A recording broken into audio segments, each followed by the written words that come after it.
Imagine someone who has been through too much finally sitting down on a bed, a bus seat, or the floor of a bathroom. It does not matter where they are, because what truly matters is the heavy feeling of something inside them quietly collapsing. This is not the kind of tiredness you can simply sleep away. It is the feeling of a structural bridge holding up more weight than it was ever designed to carry. If you have lived through something like this, you know that the break does not happen loudly with a crash. Instead, it folds softly and silently, as if your heart is whispering that it simply cannot hold everything at the same time anymore. People who have gone through too much understand this moment in a way that others never will. The strangest part of this journey is that you rarely realize you have become this person until life forces you to notice the change. Maybe someone asks why you are so calm about things that should bother you, and you find it impossible to explain that it is not peace. It is actually a quiet numbness that grows when your mind has been stretched far beyond what it was designed to process. It is the stillness that occurs when your emotions have run too many marathons without a single moment of rest. Most people believe that resilience is a sign of natural strength, but for those who have been through too much, it feels more like a survival instinct. You became resilient because you had no other choice, and now you carry a psychology that others can sense even if they cannot describe it. There is a gravity to your presence, a visible depth behind your eyes, and a heaviness in the way you pause before answering a simple question. You have learned to fold your emotions into shapes that fit into the small, hidden corners of your mind. You have learned to keep walking even when your inner world feels like a raging storm. Paradoxically, people like you often appear the most wise, the most calm, and the most thoughtful to the outside world. You seem like the one who has it all together, but the truth is that your maturity was not earned, it was forced. This depth was not developed through choice, it was extracted from you by the weight of your requirements. Some people grow because they are nurtured in a safe environment, while others grow because life refused to give them a normal childhood. When you carry more emotional weight than the body was meant to hold, your mind begins to form itself in a very specific way. Psychologists call this emotional overcompensation, a state where the nervous system reorganizes itself out of desperation. Your brain adapts through hyperawareness and emotional bracing, constantly anticipating the worst even when things are fine. If you wonder why you overthink or scan for subtle tone changes in a conversation, this is the reason.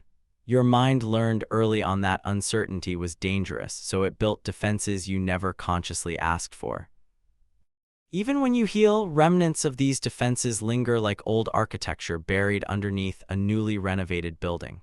You carry an invisible curriculum, knowing how to read silence and sensing tension before anyone else even feels it. You know how to step around conflict the same way someone carefully steps around broken glass. You have mastered the art of calming others while your own heart is trembling with anxiety. You know how to make yourself small in moments when attention feels unsafe, and you recover from disappointment quickly because you had to. These are not just personality traits, they are survival traits and psychological autopilot scripts wired into your nervous system. Research shows that prolonged stress causes the brain to recalibrate, becoming more sensitive to threats and subtle cues. Others might call it intuition, but for you, it is pattern recognition learned through absolute necessity. There is a unique tenderness in people who have been through too much, a gentleness that comes from knowing pain by experience. This tenderness is often misinterpreted as weakness, but softness does not come from having an easy life. It comes from a difficult life that taught you empathy through immersion, showing you that everyone carries a hidden burden.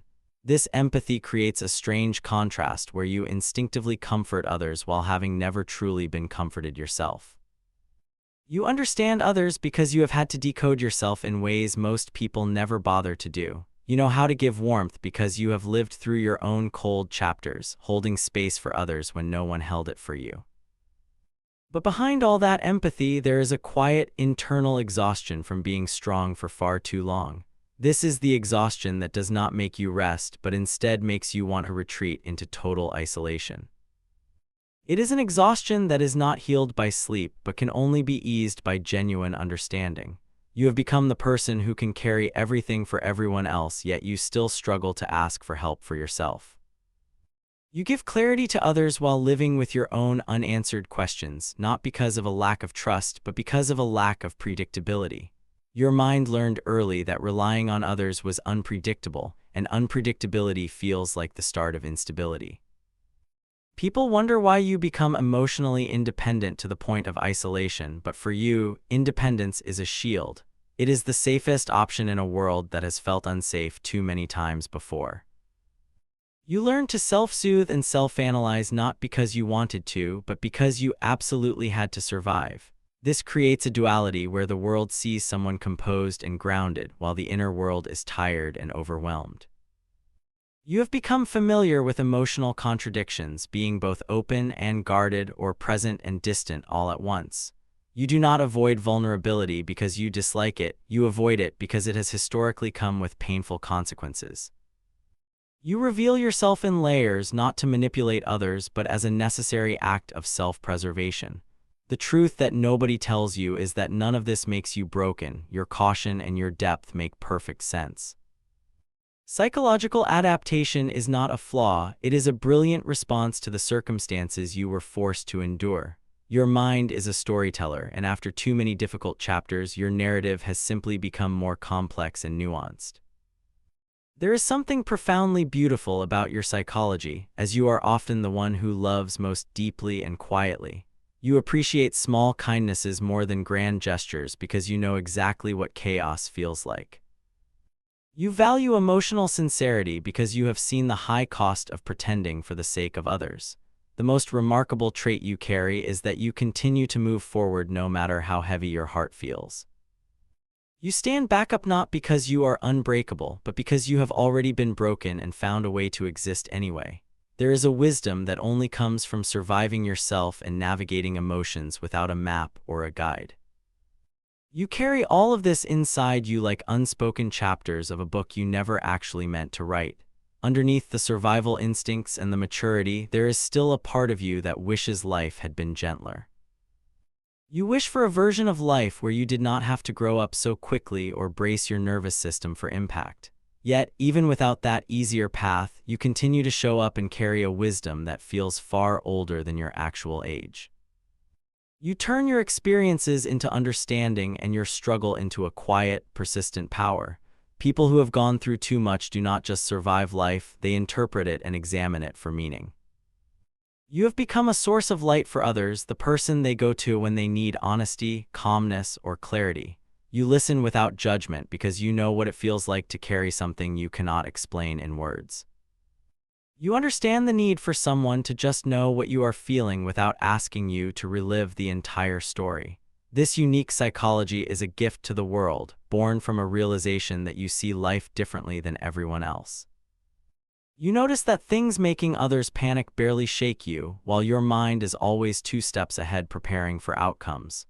This difference is the residue of everything you have carried, creating a relationship with reality that is both intimate and distant. You feel everything too deeply, yet you have learned to detach when the depth becomes overwhelming. This emotional duality is a survival structure your psyche constructed to balance intensity with protection. It shapes how you move through the world, making you someone who might hesitate before fully trusting happiness. You quietly ask if something is real because your brain remembers that good moments were often followed by difficult ones. Your nervous system does not forget easily, so it still braces for a fall even when the ground beneath you is solid. In relationships, you might fear losing people before they are even yours, imagining the endings before the beginnings settle. You stay silent about your needs to avoid being a burden, listening more than you speak and giving more than you receive. When someone asks what you need, you genuinely might not know how to answer because you never learned to prioritize yourself. Your version of love is steady, intense, and quietly loyal, even if it remains cautious for a long time. You notice the small details and feel the emotional tone behind words, showing up in ways that others often overlook. But this sincerity means you are easily wounded by carelessness or inconsistency, which feels like the start of abandonment. When you react strongly to something small, you are often reacting to the echo of past moments where you felt unseen. Your body responds to patterns even when the present moment is harmless, but you mask this anxiety to maintain harmony. You fear being labeled as too sensitive, so you keep your internal storms private while acting as an anchor for others. You give perspective and meaning to your friends' deepest fears because you have been emotionally literate for a long time. This literacy allows you to see through masks and detect emotional shifts with the accuracy of a fine instrument. It is both a gift that connects you deeply and a burden that makes you feel responsible for emotions that aren't yours. You absorb and internalize too much, becoming a healer who eventually faces a very quiet, subtle withdrawal. You will not always say you are overwhelmed. You will simply become quieter and your presence will become lighter. You smile and say you are good because you do not want to relive the emotions by putting them into words for others. There is a quiet strength in you that endures, the kind of resilience that looks ordinary but is actually heroic. You have rebuilt yourself from ruins more than once, giving you an inner resilience that survives the coldest winters. You continue to try, trust, and love even when it scares you because you still crave softness and genuine connection. You do not just live through pain, you search for lessons in loss and clarity in the middle of chaos. This creates a worldview that is fragile because of your wounds, but powerful because of your real wisdom. You understand that people act out of their own wounds, making you forgiving out of deep comprehension rather than weakness. You carry an invisible grief for the versions of yourself who once trusted easily and felt carefree. This grief makes you more intentional and makes you cherish peaceful mornings and safe presences as sacred things. You are not defined by what happened to you, but by who you chose to become after the storm passed. You are adaptive, insightful, and emotionally complex in a world that often demands simple answers. Your mind is a testament to everything you have survived and every lesson you have managed to learn. You have the potential to be a lighthouse for others because you truly understand what it means to be lost in the dark. Your presence feels like guidance because you offer warmth without asking for anything in return. You turn pain into perspective and rebuild your inner world into a place where you can finally feel safe. Everything you became was not an accident, it was a result of high intelligence and emotional evolution. You are now capable of creating a future that is far gentler than the past you were forced to endure. You can break old cycles and choose softness without fear, no longer needing strength only as a survival instinct. You did not just go through too much, you grew through it, and that growth is now your quiet, permanent power. Now you realize that being strong was just the beginning of your story, not the end of it. You can allow yourself to breathe and rest without the constant need to brace for the next impact. The world needs your depth, but it also needs you to be at peace with your own heart. You have earned the right to be gentle with yourself, to ask for what you need, and to receive love without guilt. Your survival has led you here, to a moment where you can finally choose who you want to be without the weight of the past.